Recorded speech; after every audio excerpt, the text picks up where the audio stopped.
أهلا وسهلا بفلوج جديد خفيف لطيف، بس أقول لكم كم ترك أسويهم لمعدة أفضل، لهضم أفضل. لما تاخذون فيتامينز ينهضمون بطريقة صحيحة والامتصاص يكون عالي.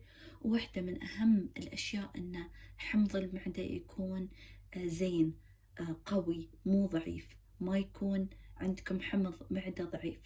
لما يكون عندكم حمض معدة ضعيف معناته الأكل ما ينهضم صح، عندكم مشاكل بالهضم، فبالتالي بعد عسر الهضم راح يصير أكو انتفاخات وعزكم الله في إمساك ومشاكل هضمية كثيرة.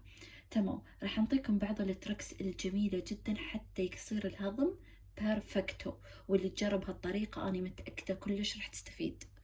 الطريقة هي كالتالي، طبعا أنا مجربة الطريقة والطريقة هذه مضمونة 100%.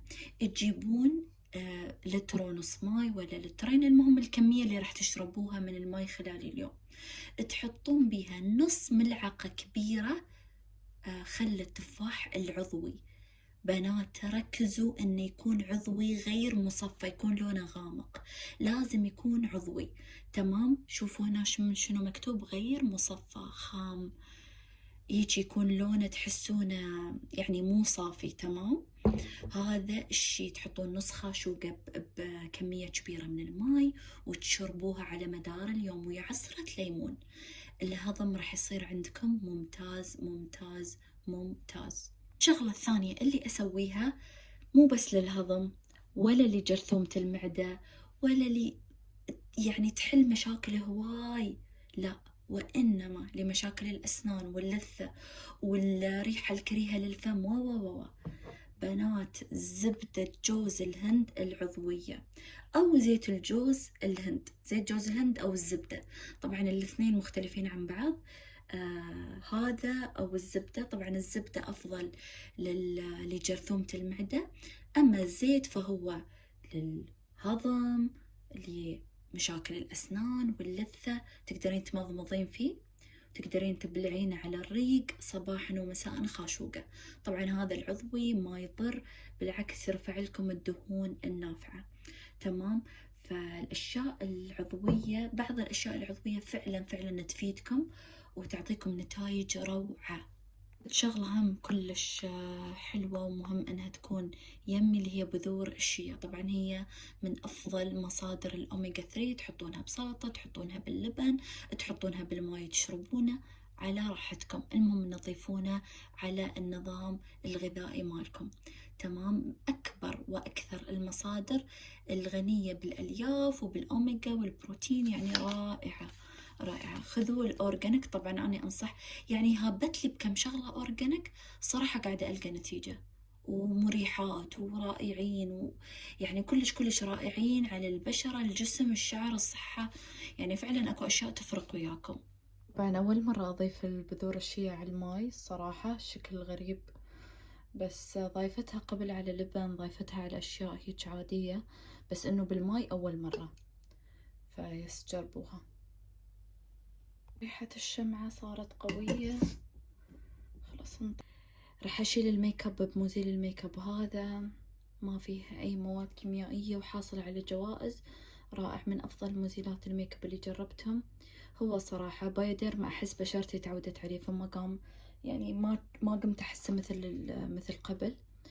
وهم صديقتي الله يذكرها بالخير قالت لي عن براند أستن، إن مزيل الميك اب مالهم رائع، بس بعدني ما جربته والله، بعدني ما جربته. فراح أشيل الميك اب، مو ميك اب هو يعني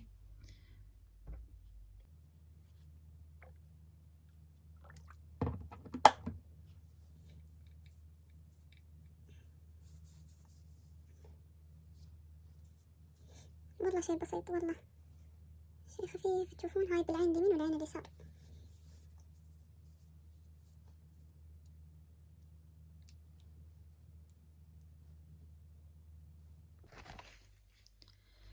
بنات بعد ما شلت الميك اب ونشفت وجهي بكنينس هيج ناعم، راح أمرر،